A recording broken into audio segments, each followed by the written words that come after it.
question 4D says, find the average rate of change of g on the interval from -4 to +2.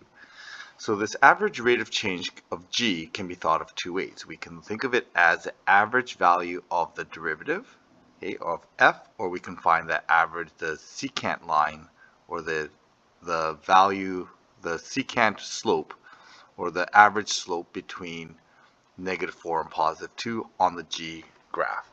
Okay, so we really want the average value of g really is the average value of f. So that's going to be the interval width on f. So in this case, it's going to be from -4 to +2. So I'm going to write this as 4 minus 2 minus -4. And then the area under the f function from -4 to +2. Okay, so that's one way we can think of it. The other way we can think of this is in terms of the g function, and we can just say that this is equivalent to g of g of 2 minus g of -4 over 2 minus -4. Okay, so that would be the secant slope, and essentially these are both to do with the mean value theorem. So I'm going to use the red version here, and I'm going to calculate the area of the curve. So the average value is going to be equal to 1/6, and then the area under the curve from -4 to +2. So the area under f from -4 to +2, which would be this area in here, will give me the average height of this f graph. Okay, so we can see that these two portions will cancel out.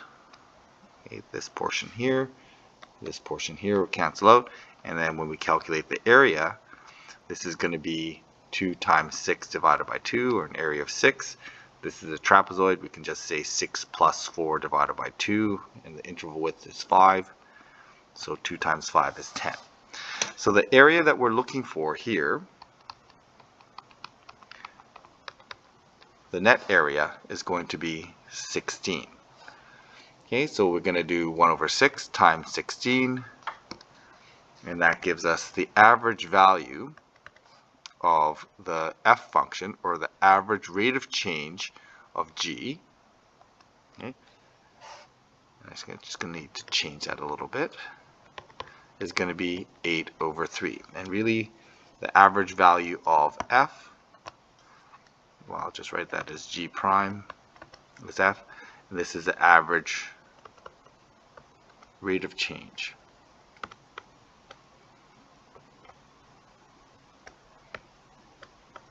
Okay, so the average value of g prime is the average rate of change of g, and this is the average value of the f function. So I found the area under f and divided by the interval width.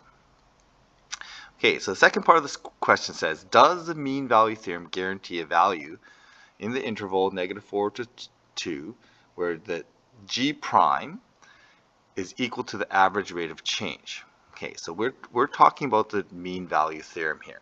The mean value theorem essentially states this. So g prime of c is equal to g of 2 minus g of -4 over 2 minus -4. So we know that some c exists in here. Now, to justify this, we need to make sure the mean value, the conditions for the mean value theorem exist. And the conditions for mean value theorem are smooth and continuous. And the smoothness and continuity relates to the graph of g. So g must be smooth and continuous. And that's important, that we identify it as g.